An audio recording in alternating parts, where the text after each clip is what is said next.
What's up, guys? So today you're just going to find out what foods are best to bring on long trips if you like to eat clean like me. And if you're doing something like going down the 5 to get to LA like I was, you won't have to stop and eat fast food that's covered in seed oils and whatnot, or eat the gas station food that have like a million different ingredients in it. And you can't even pronounce the name of the ingredients, like it sounds like Harry Potter spells a lot of them. So it's just a lot easier to bring your own food. And I know a decent amount about this because when I first started training Muay Thai, every other week I'd go down to San Francisco from Santa Rosa, and I'd have to take a 4-hour train and ferry ride to get to the gym. Then I would just stay at my brother's apartment for a couple of days. So yeah, I just know a decent amount about eating while traveling. And I'm aware of things like it would be really great to have some beef and rice while you travel, but that's just not the most travel-friendly food to bring. So that's why I bring the foods that I'm about to share with you right now. So the first thing I like to bring are pecans. They're super easy to travel with, and what I like to do is I like to soak them the night before.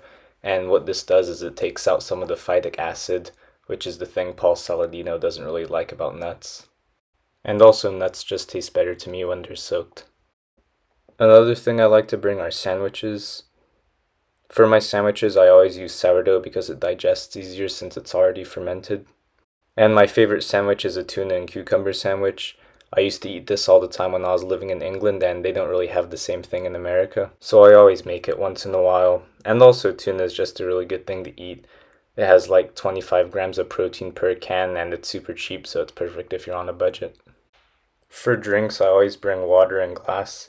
I don't want any microplastics that will incinerate my testosterone, so what I do is I buy the Mountain Valley Spring bottles for $2.50 and just refill them after I'm done drinking it.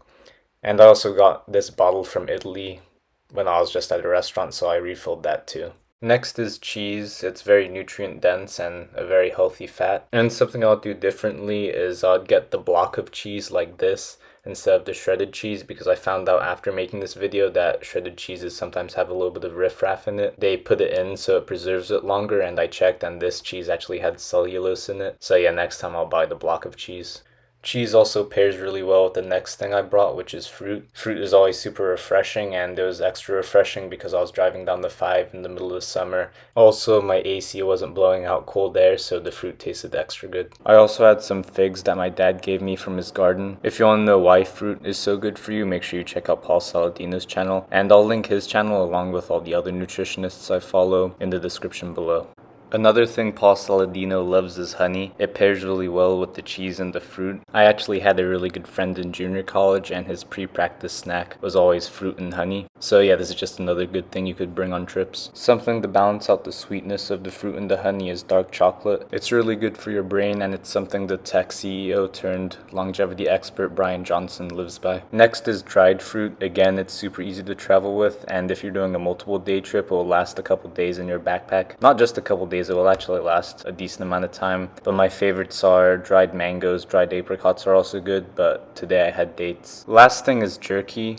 Pretty much every nutritionist I follow always talks about the benefits of eating red meat. The nutritionists I follow are Brendan from Santa Cruz Paleo, the creator of the Vertical Diet, Stan Efferding, Paul Saladino, Andrew Huberman, and someone only a few of you may know, but John St. Brown. I used to get nutrition advice from him when I was in high school. But all of these guys talk about the benefits of eating red meat, and jerky is just a super easy way of eating it while on the go. And I decided to splurge a little bit since I was making this video, so I got the Epic brand bison jerky, but Trader Joe's jerky is also really good too. So this is what I ate when I was traveling down the 5 to get to my fall semester. My friend Chris feels differently, but I actually really like the drive. Being from the Bay, it's just nice driving through somewhere where there's a lot less stimulation happening, and it's just a good time to empty your mind before your semester starts. Also, you get to see what the majority of California looks like, because other than the Bay Area and LA, this is what California pretty much is. And I don't know about you guys, but I wasn't aware of it before I started making these drives. But if you want to learn how to make the dish I showed at the start, click here. It was actually the first thing I made when I arrived, since it's super easy to make and it's not really a lot of ingredients, so I just had to hit the grocery store, get some of those things, and it was done. But thank you for watching. I'll see you in the next video.